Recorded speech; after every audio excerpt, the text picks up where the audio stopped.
Welcome to the True Talk Podcast. Here's your host, Jenna. Hey everyone, welcome back to True Talk Podcast. I'm your host, Jenna. And if you haven't already and you're new here, I want you to hit that follow button, subscribe, like, whatever button is there. Hit it so that you never miss anything with the True Talk Podcast, and make sure you are a part of the True Crew. There's so much fun stuff that's coming. I can't wait to share it with you all, but without further ado, we're going to get into this week's episode. I have with me a fellow podcaster with Your Day Off podcast. I have Corey here and my newest team member, Sophia. Hi. So they are both part of the hair industry world. Corey has been a part in the hair industry for 30 years. He started his Your Day Off podcast back in 2018 and just has a great story and so many inspiring and motivational things. I don't even know how to say it. I don't know, but that's a lot of pressure you just put on me, you know. I mean, now I've got to be motivational and stuff. Well, I mean, just from the 5 minutes I spoke to you the other day, I was motivated. Oh, awesome. And then my newest team member, Sophia, just recently got her license and met Corey at an event in Orlando from a competition that she won. It's a really great full circle moment. So I'm so excited to be here and have both of you on the podcast. So welcome to the True Crew, everybody. Dude, am I part of the crew now? You are. Wait till the merch comes out, really? And it's coming for you. True Crew. I got you. True Crew. I got you. I dig it. Well, thank you. Thanks for having me. Sophia, thank you for introducing us and letting this happen. Yes. So let's kick it off. Can you tell the listeners and viewers a little bit about yourself? Sure. It'll be quick. But like you mentioned, I'm a 30-year plus hairdresser. I've been in the industry since, I guess, the early 90s now is where we're at, right? And I started the podcast again in 2018. It was January 2018. And I was inspired to like give back to the industry, not in like a give back kind of way, you know, but like just inspired to teach. And like, I think I had a voice. I know what I wanted to, I didn't know what I wanted to talk about when I started the podcast, but, so I was an early adopter of podcasts.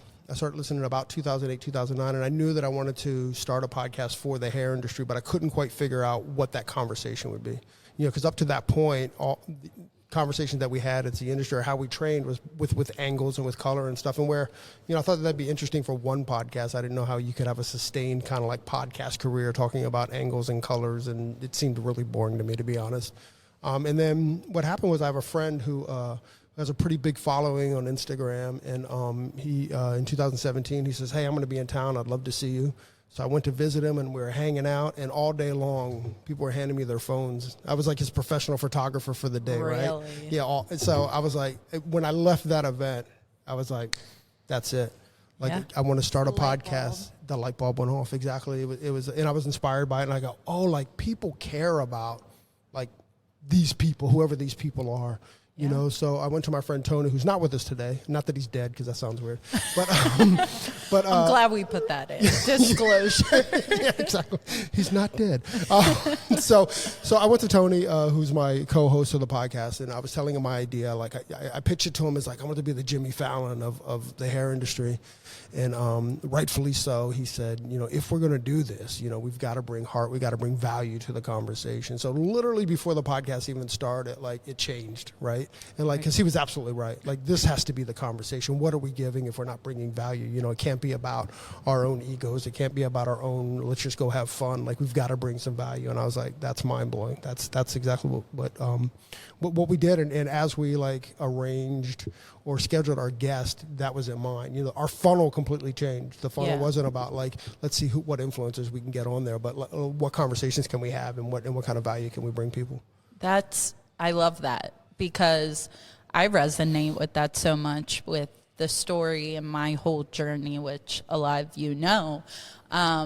But the whole reason of starting the podcast was to give back, to be able to share what I've learned and give people motivation and just that belief in their mind that you can achieve things. Don't let anything stop you. And we're definitely going to get into that because of your mantra that I love that you told me about the other day. We'll get into it. But my lovely newest member of the team, Sophia, how are you? I'm doing pretty good today. Are you excited? I'm so excited. She's had a couple Red Bulls. She's been a little like that. She's excited. That isn't excitement. That's She's like a little caffeine. energized. Yeah, exactly. I love it, and I'm so happy you're here. So tell me, what was it like in Orlando, me and Corey and all these other incredible people? It was awesome. Actually, I walked straight into the recording room where he was, and I was finally meeting him in person, and I have a Snapchat filter in my face, one of those really ugly filters, and I'm like, we're going to be best friends, because I was just putting that filter on people the other day and posting it without anyone's permission. So it was the ugliest filter I've ever seen in my life. No, they were fun, though. They were so much fun. I know, they were amazing. So we really kicked it off with that, because if I feel like you can match my energy, we're gonna be just fine. We're gonna vibe. Yes. We're going to be best friends. Exactly. We were vibing. It was all good. I'll tell you about her, which is really cool too, is that we put her in some pretty cool rooms in the hair industry, you know, and she was like not shy at all. No. I mean, like she was like, oh, I want to meet that person. I'm going to meet that person. And I kind of sat back and I was like, oh, that's a vibe, man. That's all right. You know, there was no shy. And these are like people that she's looked up to. These are people that I don't want to use the word idolize, but people that she's looked up to or been inspired by. And certainly even early on in the podcast, when I was in the same rooms, like I was still a little hesitant, but dude, she like I kind of had to slow her down a couple times. I'm like, yo, slow your roll, bro. We'll get there. But no, it was really cool. It was inspiring watching that. And and for the record, and I think we talked about it, like my favorite thing in the world to do is to introduce people. Oh, know? Really? Yeah. So there's literally like introduce and then I bolt. Like I don't hang out. Like I don't need to be part of the conversation because it's not about that for me, you know. But then if I can then introduce someone to their like idol, it's even cooler, right? Yeah. Like. And you get to kind of watch them like this. It's cool. Like it's shake really cool. their knees start to buckle. I go, hey, there's my friend. I'm not going to throw you. Well, I am going to throw you under the bus. There's my, and I go, oh yeah, well, I know him. We'll go meet him. And she was like, she went right over. I was down. Like, dude, she left me in the dust. I was like, I mean, it's way cooler if I make the introduction. I promise you. Right. That's awesome. That's crazy. So, okay, you know what? We're not even going to waste time. Start with your mantra. Change is not scary. Oh, yeah. So, about change. Yes. Yeah, that's a good one. So, and it's just the truth, right? Like change isn't about what's next. It's never about what's next. What change is giving up a belief system that you had prior to, right? So, like I've never, like change is exciting. Like what's new is exciting. It's like the first date or when you're in love. Like that's change. You know, the hard part is giving up that belief system or giving up what you once thought that you believed in. You know, and once I made that connection, it makes everything so much easier. And also, what it does is it gives you something to think about when you're starting to feel resistance about change. Right. You know, when you start to, wait, this isn't about what's new, because we think that, right? We're like, that's something new. I'm scared of. You're not scared of what's new. You're scared of what, and the unknown is what you're giving up. Yeah. The unknown is what experience am I missing out on? Or I've put this belief system in this whatever, and now I've got to push that aside, right? And once I push that aside, now it feels like a free fall. It's not really a free fall, but that's what it can feel like. So let's go into the Your Day Off podcast. Uh-huh. You started it because you had that light bulb moment of wanting to share with other people in similar fields, similar industry. Mm-hmm. And from where you started to where you are now, and how many conversations you've had over these 550. years. 550. Yeah, we've done 550 episodes, yeah. That's a huge milestone. I hit 15 and I was like, somebody give me a medal here. Like, I didn't even think I would get to 10. 550. Well, you know, I think all success is around consistency. Yes. You know, so like no matter what you step into, like it has to be consistent. And the beginning of consistency kind of sucks, right? It's hard to do. By the way, it's probably coming up with a new belief system. Yeah. You know, like It's also humbling, like especially on social media. Like if you want to get more viewers on TikTok, for example, to promote your business or whatever you have going for you, you feel kind of like an idiot at the beginning almost, because you're like, I feel like I'm not getting a lot of views. What am I doing this for? But you're like putting that belief system aside and being consistent with yourself, because the more consistent you are, obviously, like those people you're gonna start popping up on those people's pages more because it's gonna be on the For You, and then there you are. Yeah, I mean, it is about consistency, and social media is a whole nother thing. I have some thoughts about social media as well. Mm-hmm. It's a love-hate kind of thing. I'll be honest. I think I agree. That's it.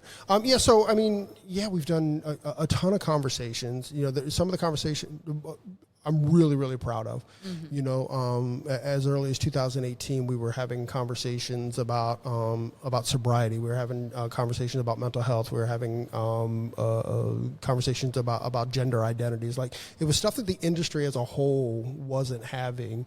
And by the way, I don't think that we're an innovator in this. I just think we're at the right time to have these conversations. Right. You know, but I don't ever recall in a public forum anybody in the industry talking about these things. Yeah. Now you see it a lot. You see it a lot on like social media and stuff. But we certainly were right there at the beginning, like having those conversations, having those tough conversations. And what's neat about it is that people have permission to talk about it. Yes. You know, which is kind of the hardest thing. Yeah. You know. I mean, we interviewed a guy named Michael Cole, and he's like a legend. You know, I've been following him. He's a coach. He's a business coach, and I've been following him my entire career, literally my entire career. And you know, he came on and for the first time ever went public on our podcast about his sobriety and his struggles and his stuff. And it's definitely like one of the proudest ones that I've had, again, because the industry just wasn't talking about it in a public forum before that, you know. And that you were able to create that safe space for him to feel comfortable and open to speak on it. And it's so funny, not funny, I got you. but that you mentioned opening up that public forum and that platform to speak on those topics, because being that I've spoken about it in past episodes before, but I went through my journey, my autoimmune disease journey, still technically on it, and in my culture, in the Greek culture, it's very, very well known that you do not speak on whatever goes on inside the house. It's private. You don't talk about it. But if I saw how I was feeling and how I was struggling with going through all the testings and the side effects from the medications and depression, all of that. And I'm like, God, if I'm going through this, I can't imagine what other people are going through. I don't agree that, we got to keep it within the four walls. I need to be able to talk to other people. And that was one of the things with calling it True Talk, is I allow my guests and whoever and whatever I talk about on here to be as open and as vulnerable as they'd like. Because just speak truthfully, speak honestly. There's no rhyme or reason to keep things quiet. What is that going to help? Well, I mean, by the way, I grew up the same way. Like, what happened in the house, like, stayed in the house. Like, nobody talked and about I get that with certain things. Privacy. Absolutely. Right. But there's also a recovery past that. Like, what am I willing to talk to? What am I willing to talk about? Who am I willing to talk about? Yes. So there's a little bit of like evolution that has to happen there. Yes. In what you want, what you shall talk about.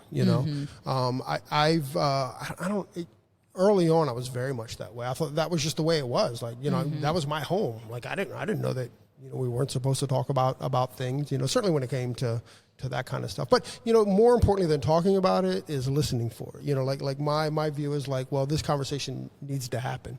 Yeah. You know, and it's not for the person that we're talking, you know, bring Michael back up again, you know, drug and alcohol have been a huge problem in the industry, you know, and I thought that it was important that we brought somebody on that could talk about it, you know, and it was kind of an accident. Like, I didn't know.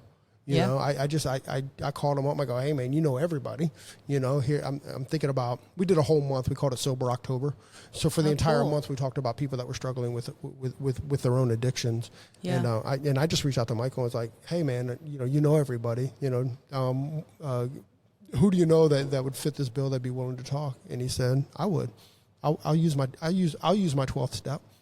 And I go, oh, I was blown away by it, you know, because again, this is the guy that I looked up to, this guy that appeared to have it all together, right? Like, he's a business coach, he's all that stuff. So to think about this, and it was a really honest conversation, and he allowed me to be hard on him too, you know, like I was able to go at him a little bit about frankly his own bullshit, you know, and we talked about that a lot. So that was cool. Again, one that I'm really proud of, but we've had many conversations on the podcast like that. You know, that was just kind of the first one, like, oh, we can do this, right? Because we needed the confidence, too, that we could have these conversations. Right. You know? To kind of give you that push and confirmation to be like, okay, yeah, we're good. We can talk about this. We can talk about things, you know? Yeah. And to do it where you're not offensive to the person that's talking. Respectful. Yeah, completely. But, you know, I mean, you kind of think if they're willing to talk, like, we're never going to push a conversation, you know, but if you're willing to talk, you know, we certainly will prod a little bit, you know. Yeah. And, you know, I whenever we're doing podcasts, I'm kind of thinking like, what's missing here? What's the question? And my thought is that I'm not gonna avoid a question, because I know that there's somebody in the audience that's thinking about it, right? So that's kind of what I go with, you know. Again, not to be. I don't think I've ever been rude to anyone, but you'll have to ask everyone that we've talked to. I try to be respectful. I don't think I have either, but if any of my guests feel a certain way, me. Hey now. Hey now. We just met, okay? Fair. Pardon that. Fair. So I'm curious, with such a longevity of a career and including the podcasting in there,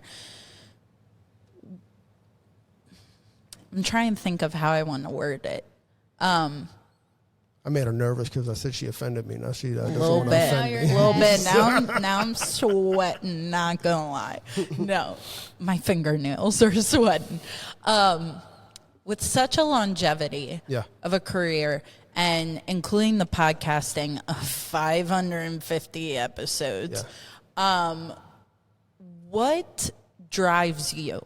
What gets you out of bed in the morning? I mean, I think it's that. I mean, you know, with the 550 episodes, like, I think I would have got bored long ago if we weren't bringing value. Yeah. You know, like if I didn't think we were having important conversations, and that doesn't mean that all of them are, like, you know, important, you know, or whatever, but, you know, being able to share value with the industry, being able to share good conversations and good content with the industry, you know. One of the takeaways from 550 episodes is that everybody has faced failure, or how they look at failure, right? Or that they've been set back a little bit. And you know, we've been very lucky that most of the people that we've talked to on the podcast have very successful careers, or you know, just done well in the industry. So, you know, you wouldn't think that they had any adversity. Like, we think like whoever's standing on top didn't have adversity, which is the exact opposite. Yeah. You know, adversity builds character. You don't stand on the top unless you have that character. I also feel like being around motivational people that are successful, whether it's just being motivational, like, it doesn't even need to be about money, but success actually being a motivational human, being around those people also helps you want to get out of bed in the morning and be around those people and better yourself, whether it's, like, I think you were saying one time, letting over someone in traffic, like letting them merge, but not for any brownie points. Yeah, not for any brownie points, but just because, hey, I wanted to let them over. Well, yeah, I mean, I think so so often we can let a second ruin our day, or we can let a second ruin a minute, or we can let a second. Right, Yes. right. So, kind of the way that I think about that is that I don't approach the world with any kind of like give back. Like I don't need anything. I'm pretty confident in the shoes that I walk in. So, if I open the door for someone and they don't say thank you, or if I let someone in on traffic and they don't say thank you, I don't let it ruin my day, because if that's the reason why you open the door for the thank you, you were opening the door for them for the wrong reason, as far as I'm concerned, right? It's like there's in life, we are either investing or we're gifting. And when you open the door for somebody, it should be a gift, not an investment. Yes. Right? And any time that there's an expectation of a return, it was never a gift. Exactly. Exactly. It was always an investment. So I had to like kind of switch my thinking about what are gifts and what are investments. And you should always gift strangers. Invest in your family, invest in the people in your circle, but always gift strangers, because there's nothing to get back except a thank you. Speaking on investment, how are you investing in yourself? Listen, I've got a very full life. Yeah. I'm a very happy husband, very happy dad. I'm very happy Happy belated Father's Day. Oh, thank you very much. Now we have 2 grandchildren, which are amazing. Congratulations. Here's what I learned through grandkids. Maybe you guys will learn this too, is that we always think of like love as a cup or some kind of, but it's not that, because it can grow. Yes. Right? Like love it grows you. It makes your heart bigger, I think the Grinch said, right? Yeah. 2 sizes larger or something? Yeah. So mine's 2 sizes larger because of grandkids, It's like, I don't know why, but in my mind's eye just now, I saw a tree, like just new branches. Like I think of the heart as a tree, and I like certain things are growing new branches. So it just becomes this fruitful tree. For sure. Maybe it grows apples. Maybe. Big apple hearts. Yeah. I dig it. Or cherries. Whatever. I don't know. Whatever floats your boat. Whatever blows your hair back. Whatever blows your hair back. Yeah. Hey, since Nice we're in the refund. hair Yeah, industry. exactly. Yeah. Play on words, Yeah, I'm not going to make fun of you about it. We're good. Come We're all on. good. It was good. It was all right. It was cute. So, I live a very full life, Yes. but that wasn't something that I've always done, Yeah. I've struggled a lot with depression. I've struggled a lot with just confidence a lot, and I still struggle with it. Here's the thing is that certainly what I'm learning is that there's no destination with these things. Yeah. There's not a time where like you're not depressed. There's not a time where you feel confident all the time. But it's to take advantage of the moments that you do and to recognize it. I'm very famously known for like I'll send you a text and be like, hey, how you doing? And it's because in those moments that I'm feeling confident that I want someone to feed off of that. Yeah. It's not the and when I'm feeling down or bummed out or depressed or whatever, I hope that I can get some of that back.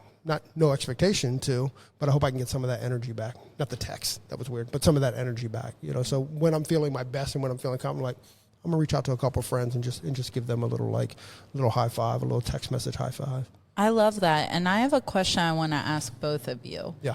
So, because I think if we're all comfortable with saying it, we've all struggled with depression. I definitely went through my phase of it, and it was terrifying. And with everything I was going through in my journey, something that people always said to me, and I roll my eyes, but it was something that helped remind me, was they were like, I could never tell that you were going through something because you were always smiling. Like if it was anybody else, they wouldn't have been able to get through it. And for me, it was just kind of the stubbornness in my mind where I'm like, no, I am going to get through this. Forget F this, whatever this disease is, it's not going to define me, and I'm going to make my life better, come hell or high water. So they're like, yeah, it's easier said than done. But it was kind of like we've spoken about, that it was just that light bulb moment. It was a switch that went off, and I'm like, oh no, like, I'm being serious. It's not stopping me. And 3 years later, I'm healed. So I'm curious to ask both of you, what got you out of, if you could tell somebody who's going through a depressive time and thinks there's no light at the end of the tunnel, what could you tell them? You're up. I'm up. All right. If someone's struggling, I'm just going to repeat your question. If someone's struggling and doesn't see a light, how would I convince them that there is a light? What advice would you give them? Not necessarily just advice, because sometimes it's really hard to be receptive. Like when I had my moments where I didn't really see the light, I needed somebody to be that light, versus just saying, oh, everything's going to be okay, because that's like one of those eye roller things that you hear when it's like, yeah, everything is going to be okay. But giving someone that lifeline to hold on to, depending on how hard they're struggling, or even just, hey, do you want to go get ice cream? Do you want to go do something that makes you feel like you have that inner child and like boost that inner child?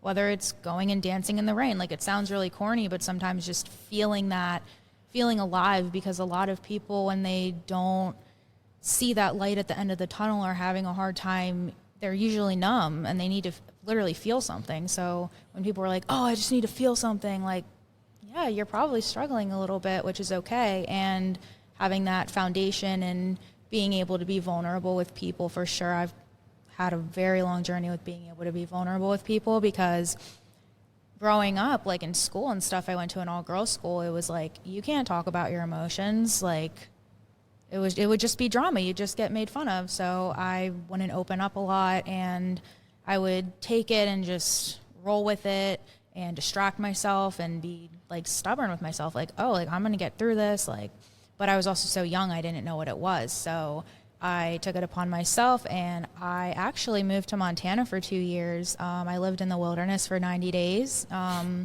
And at the beginning, it wasn't my choice. But then once I turned 18 and I was able to sign myself out, I didn't sign myself out. I signed myself in because I wasn't done yet. And I could have worked for that destination. But once I had goals other than going home, I was able to actually see, okay, here's some things I still need to work through. And here's some things that I'm always going to have to be working through. But it's a matter of having those tools and foundation. And I just remember before I went away, I would take these DBT classes and just roll my eyes. But how many days does it take to form a habit? Is it 27? 30. I don't know what 30? Pretty sure. 30. A whole month. 30, yeah. So once I was able to break some of the habits mentally and emotionally, it was just a lot easier to be able to talk to people and tell them what I need in the moment and everything, because I was able to be in that environment for so long. And then COVID happened and a lot of home visits got canceled. So that definitely was a big hump in all of it. But once I was able to come home and see all my friends, and I kind of in a way expected it to be just like it was when I left. And it was really hard adjusting to coming home for good when it's like, oh my gosh, everyone else has lives and continued them. I feel like I was just in a little bubble and just get to resume it when I get back. But once I'm like, I do get to resume my life in a way, but now I have all these skills and everything in my back pocket, and I get to start a whole new chapter. That's kind of cool. So sounds like you had new belief systems. Yeah. New belief It's the system. belief system part. Yeah. It's interesting that you said I wasn't ready to come home. You know, because not in the sense of like to go home, but to be home. I wasn't ready to be home, you know, and that you had some work to do. I mean, that's some serious like evolution. That's some serious evolvement to say, oh, I've got an opportunity to be home, but I'm not ready to be home. You know, at 18 I had to years. be really honest with myself in that moment. Of course you did. You know, so I mean, at 18, I can't imagine. I would not have made that decision. You know, I mean, It's also a sense of fear to go back into possibility of going into old habits or triggers, old triggers. I felt myself craving some of those old habits, whether it was being around some people that I would make terrible decisions around or certain substances. I was craving it because I'm like, I have the opportunity to go do that. I have that. It's just like a door just like kind of like peeked open. I can go home if I want to, but I was like talking to my therapist and I'm like, I need to stay here actually, because if I'm craving that, I need to not figure time. out There's why more I'm work. craving it. There's a lot more work to do. Why am I craving it? What is the void that I'm trying to fill? I'm adopted from Russia. I came home when I was 15 months old, and the mom that I live with now is the most amazing person in the world. She's so selfless. She's so kind, and I'd like to say that's where I get my kindness from. Oh, because stop. I'll cry. I didn't know this. Really? Yeah. Microphone. So my gotcha day is actually on her birthday. She brought me home from Russia on her birthday, and hopefully you'll get to meet her at some point. She's coming into the salon on Wednesday. I'm doing her hair tomorrow. So being able to grow up with somebody like that definitely made me. I like to still work on being selfless, and I'm trying not to be hard on myself when I shoot for an opportunity for myself, and I don't want to like leave someone in the dust or like come off the wrong way. Like I've definitely had moments where I've been feeling misunderstood because I don't want to come across as selfish, but I also, how do you describe going for your goals, but being honest with yourself, but trying to meet everyone's needs around you? So again, everything that I say here is my own experience, you know, so it's not advice or whatever. It's just my own experience. And I've had to have these conversations, right? And what I know is that I'm a better selfless man when I've spent time to be selfish. Mm-hmm. You know, when I've spent time to like work on this, then there's more space. I have more space to give. You know, there's a time to take, and when you're working on yourself, when you're honestly working on yourself and not just using that as an excuse, which I think. Certainly when I was younger was, I can get away with this if I just say this. Yeah. I'm working on it. Yeah. And any time I've ever been in a situation where I've been like, well, if I just say this, you know, I know that I'm in the wrong. Yeah. If given the opportunity, well, I'll just say that. Well, then you're lying. Yeah. Right. And you're lying to yourself and you're lying to whoever, right? Like, you know, if that's the conversation you're having in your head, then that's not a truthful and honest conversation. Yeah. I think I was lying to myself a lot with the whole adoption thing, because growing up, my family was always very open about it. Like I was always very open about it. It was something that I think I internally avoided for years and years because I didn't want to think about the deep things that go into it. If any of the viewers are adopted, you might like have some of those same emotions. There's that gap where you're like, especially if you don't know your birth parents, there's that gap where it's like, who am I? Why am I here? Why didn't they want me? Like those abandonment issues and everything. Working through those and seeing how they come out in relationships, for example, and being able to actually pinpoint the main reason why, like that's where it all started. That was my first experience ever, like not being taken care of. So then that need to be taken care of and validated definitely comes out in a lot of relationships, and being able to have a breakthrough with that, that was definitely a huge breakthrough for me.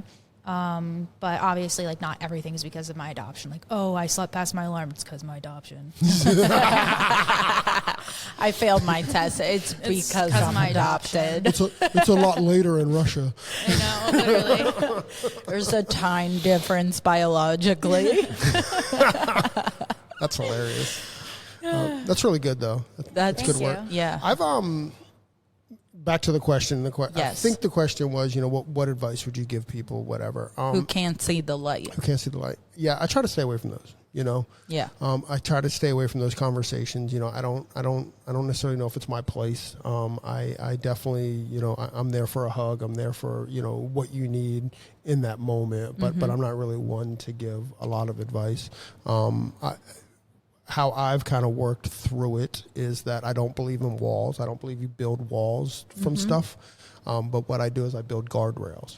And what happens is guardrails are in front of the walls, right? So you have this big wall. This is an absolute. I'm not doing that. Yeah. You know, but then over the years, I realized that whenever I was approaching a wall, what happened before that? What was my thought pattern? What was going on in my life? In my life, I literally mean my life, not how you're impacting my life, but what's going on in my life to where I got to the wall. Right. Because the wall to me is off limits, you know. So I've created these strong guardrails, and I tried. For instance, I quit drinking when I was 29, and like 10 years later, like I'm just hanging out with some friends at a bar, but it ended up being like we were hanging out every night. I never drank or anything like that. But what started happening was I was like, oh, I wonder what that smells like. Oh, and then like the next night I'd be like, oh, I wonder what that tastes like.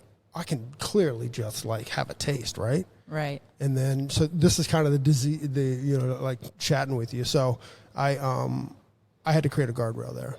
And that guardrail was like, I'm not hanging out in bars. I'm not having these conversations in my head. And if I have this conversation in my head, what does that smell like? Understand that that's a guard. That's the thing. Yeah. Right. It's not.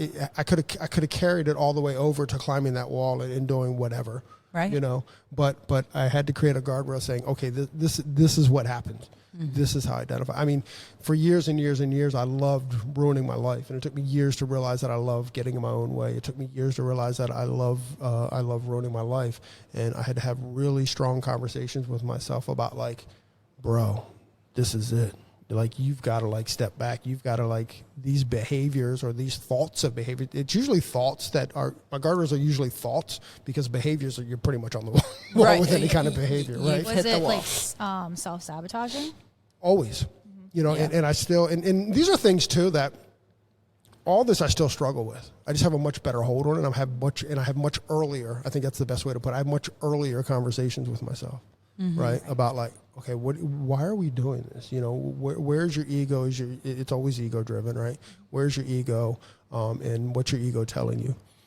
And then to be able to be like, okay, like that's not good for you. My goal in life is to always be my best self. Mm-hmm. I've got this little dude that sits right here. Say hi. This little dude that sits right. He sits right here. And so nice to meet you. You'll never meet him. Neither will I. That's the point. You don't want to be friends with him, Sophia. No, so this dude is like the most perfect version of me. Right? Oh. So this is me. And this is the most perfect version of me. Yeah. And I know that that's what I'm striving for all the time. What does that guy do when he opens the door? He doesn't have an expectation. Yeah. When he's out with friends, he tries to stay engaged. Do I fail? About 90% of the time. But I have a guiding light. And it's something that I strive for, and it allows me to have the conversation with this version of me, which is the perfect me and how I want to be. And what it's not doing is having a conversation with this, which then creates, self-sabotage or self-talk or bad talk. There's nobody in the world that's worse at talking to me than me. Yeah. It's funny. And it's interesting to me that like the conversations that we have with ourselves, I would never let you talk to me that way. Right. Yeah. Right? Like I would never stand that from anybody outside of me. Well, it's kind of like with siblings. I have an older brother, and he was always like, I can talk to you like that, but they can't talk to you like that. Mm-hmm. I'm like, no. You can't even talk to me like that. But I get that. And what I was thinking while you were saying all that, being able to truly self-reflect and do an in-depth self-reflection, where I'm talking like sit in front of the mirror and have a conversation with yourself. You might look like a maniac and loony, but I'm not going to lie, I do that. And it's... Yeah, I don't do that. I think you're on your own there. Oh, okay. But I mean, I definitely have hard conversations. Well, like, that's cool. That's cool. It's all good. No, but having that ability to really self-reflect is one of the strongest tools to have. It's one of the hardest things to do. And for years, I wasn't able to. I was lying to myself, let alone lying to others. So being able to self-reflect is amazing. Here's a crazy story about that. Is my life changed in a shower. Nice setup, wasn't it? Yeah. I love it. Like it. Yeah, my life changed. So it's also the best stage. The shower. Let me tell you guys, I'd be American Idol winner. Dude, I sound amazing. In the shower, I know, it's crazy. It's isn't the it? best place. Just like so So a couple things, and a little bit of backstory is my mom died when she was 45. I was 21. My entire childhood, she had cancer. Not looking for oohs and ahs, but this is just the story. My mom also worked for the Department of Education. So what this means, and what all this means, is that I never had an adult in my life that didn't know my mom's fate. Right, so whether it was neighbors, I mean, think about when you're a kid, who you're attached to. I'm attached to my neighbors. Mm-hmm. They were all friends with my mom. They all knew that my mom was sick my entire life, right? And also my teachers, and my teachers, because of where she worked, all my teachers knew my mom and they knew her fate, right? Right. I didn't know her fate, but they did. Yeah. So, growing up, I never had an adult or any adult role model that on some level didn't feel sorry for me, right? So for years and years and years, the only way that I identified with love was feeling sorry for me. And I would manipulate people to feel sorry for me so I could feel love. Wow. Right? So I'm 34 years old, and I wish Tony was here, but my friend Tony, he's very, very quiet, very, very, understated in a room, but he always commands the room. He's got this incredibly powerful kind of I walk in silent and I rule the room. And I didn't have that energy, especially in my early 30s, because, coming out of when I quit drinking at 29, coming out of that, it was all about the life of the party. That was me. I was the clown. I was this. And I couldn't understand for years, what he had. Yeah. And I was seeking that, not that I wanted to be him, but how does he just walk in the room and demand the room and not say a word, right? That's power, right? So I get in the shower. This happened as I'm thinking, as I'm getting in the shower, and then all this dawned on me about my mom. Well, it's because you set people up to feel sorry for you. Nobody respects you when they're feeling sorry for you, and not respect in a Godfather kind of way, but just respect your presence. Right. And also if you're a clown, you're going to be treated like a clown, you know, and I like to be a fun guy, but there's a big difference with that. And there's a line. There's a line. Exactly. Yeah. So two things happened is, I left that shower with the commitment that I would never make someone feel sorry for me again.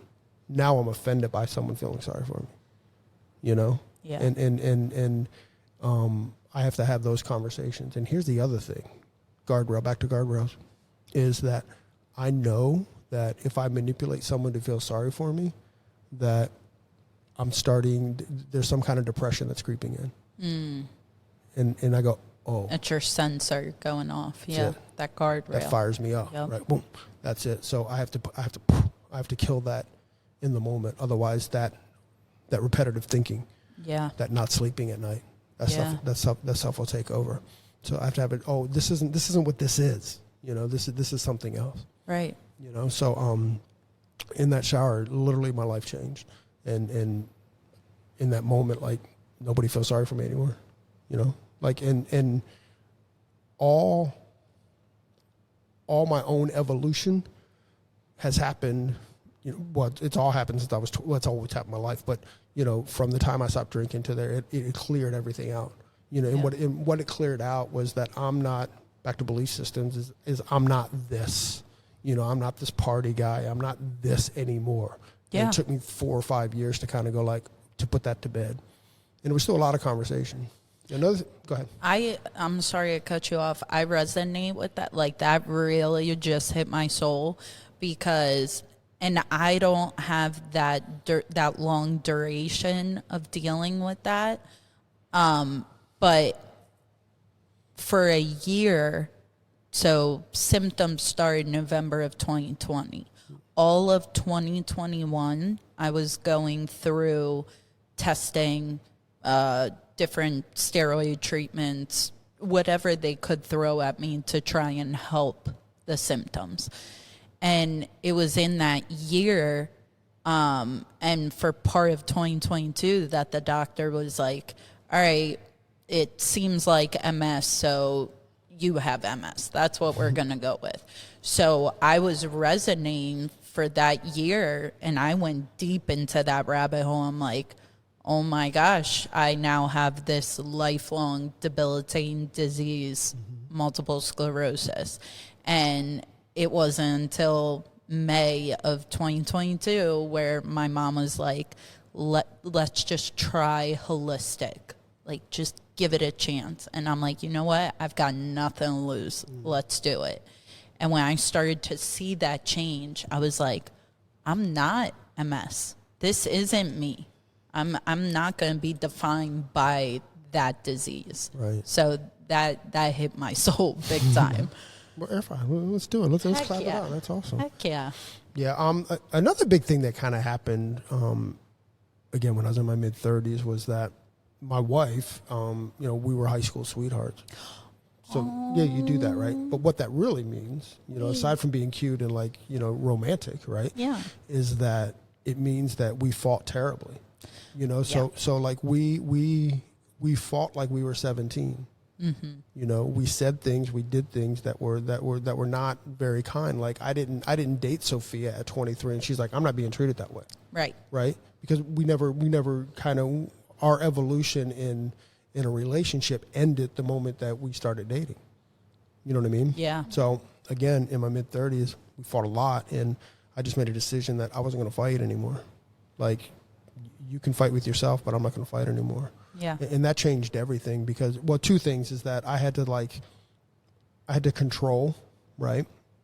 And I had to identify what's happening physically to my body, and what it used to mean is like, I used to get this like tightness in my chest. And what it used to mean was like, Jenna, you got me here. Now you're going to pay for it. Right. I had to redefine what that meant. Right. Hey, I'm here, not Jenna's. I'm here. Right. Now what are you going to do with it? And whether good or bad, I just kind of remove myself from the situation because controlling that is very difficult, Yeah. So if I kind of remove from the situation, then I can kind of like, okay, who am I? What am I? And all that. But all those emotions like get you up. One of my big commitments too, and Cecilia can probably tell you a little bit too, is that I refuse to react. Mm-hmm. I don't react to any situation. I respond to all situations. And responding to a situation is just enough to take that beat. So when you're feeling it, like, take the beat and now respond. If you can't respond, don't react. If it takes you a day to respond, take a day to respond.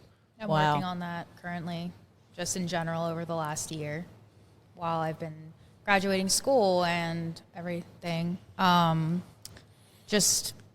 I know a lot of anxiety for me comes up when change comes up, and obviously like letting go of some certain belief systems and everything. So I lived in downtown Frederick while I was attending the Temple, which is where we're shooting right now. Shout out. Sharon. Shout out to the risers. Yes. And I graduated, which was like, obviously when you're in school, you're like, I don't want to be in school. But then once you leave, you miss it. And I moved 2 days after my graduation, so it was a lot of change and everything, and just I'm still adjusting to being home and starting at this new salon, which I am absolutely in love with. It's how I met Shout Jenna. out Soto. So just while forming new relationships with people and learning to respond, not react, is something I'm working on just in general. You know what? And that hit me, guys. This whole episode, honestly, has just hit me with conversation after conversation because, like I told you, I'm Greek and I react. I hear an excuse. It's more of I like to call it an let me ask you explanation. this. I'm going to have the conversation with you like I had with myself. Okay. Has there ever been a time in your entire life where you've reacted and got a positive result? No, right. So here's the deal, is that even in the moment, like, again, I'll use my wife as the example, even in the moment where I felt really good, the long term of our relationship, I did something or said something in reaction that isn't good for the long term, isn't good for the big picture, and as you get older, you start to understand what the big picture looks like a lot better, and moments can't define the big picture. You can't let this moment destroy the big picture. You can't let this moment destroy what's in the future. Yeah. Because a lot of times we'll come out of that reaction and now we're defensive. Yeah. And reactive and defensive is terrible because then it's everybody else's fault. Yeah. And you don't learn anything. Well, you refuse to, because once you're defensive, it's everyone else's fault. Mm-hmm. If it's everyone else's fault, what do you have to learn? Wow. I'm just perfect. The rest of the world around me is just all their fault. Well, then we're living in bubbles. I mean, we could go on for hours. Let's do it. Let's do it. Let's do Pull an all-nighter. What was the thing that they would do on TV back in the day? And they had people call in for bids or donations. Oh yeah, like the like call-a-thon things. I remember it on Full House. Telethon. They did it. Telethon. Yeah. Thank We're you. gonna do a telethon. Yeah, we should do a podathon. Podathon. Why not? I love that. Yeah. That's a Cellathon, good right? idea. Not Yeah. really telephone anyway. That's Apathon, texathon. Whatever. We I can like a play with- texathon. Ooh, Yeah. maybe we'll do something. We'll just do a thon. A thon. Not to be confused with a thong. Big difference there, guys. Big Maybe. difference. Corey, thank you for Thank you. Thanks coming for bringing on to True Talk Podcast and being part of the True Crew. But I have a question for both of you, actually, Again? since this is your first time. Oh, this your first go? Yeah, Both of ours. I know. I wish I had confetti for you or something, but the balloons aren't working. If you could have one superpower, what would it be? You're up. Super speed. I can sleep in later and just speed over to work like Dash from The Incredibles. I named my dog. I have a doodle named Dash. Aw, it's from The Craziest thing ever. Incredibles? Yep. That's awesome. Dash or Robert Parr. I like it. Corey? If I could have one superpower, it'd be like to be super fast, and I'd give it to Sophia. Extra speed. Wait. What? No, your superpower. I'd give it away Why would you give it away? because I'm full. Oh, stop. Just melt my heart. Oh, my gosh. Guys, I'm going to be extra fast. She'll never be. You better tell Zoda. Yeah. What's the salon? Soto. Soto. You better tell Soto she'll never be late. Yeah, guys. She'll always be Tony, Sophia, don't worry. We got her. We got her. She's gonna be there. Oh, yeah. Means I can go even faster on 70. Don't do that. I won't. Oh, I won't. Yeah, no. We're going to have a talk. Zoom, zoom, zoom. Once again, guardrails. Guardrails. Yeah. Guardrails. Yes. Like even let's use that as an example, right? Like by being, super fast on the highway, there's no destination on that highway that's worth the risk of either an accident or even a ticket. Because once you get a ticket, now you're late for everything because now you're going to have court dates. Now it's going to cost you so much money. How hard and how many haircuts do you have to do to pay for $1,000 fee? Amen. Right, and then ask you, is it worth it? Because to me, it's not 5 worth under it. now. No, yeah, As thank you should, Grandma. Yeah, exactly. I mean, like it's just not. You have to value life, and Yes. that is like it's not what I'm doing now, but it's like what is this going to cost me in the long run? Right. And not just money, but just like inconvenience. Yeah. Guys, food for thought. That was the best ending ever to an Don't episode. No, the You more missed the whole deeper point. reason. Jesus. She missed the point. We'll work on her, I'm guys. taking my speed back. Taking his superpower back. Guys, don't be surprised if you see Corey on another episode because we could definitely go into way, way more. And I've just got ideas coming to mind. So thank you, Corey, so welcome. much Thank you for having again. me. It was an honor to speak with you. Thank you. Shout out to Temple in Frederick, Maryland for allowing us to record here. And guys, stay tuned for the next episode of True Talk Podcast. See you next time. Thanks for listening to the True Talk Podcast. Make sure to follow and subscribe wherever you get your podcasts and stay tuned for more to come.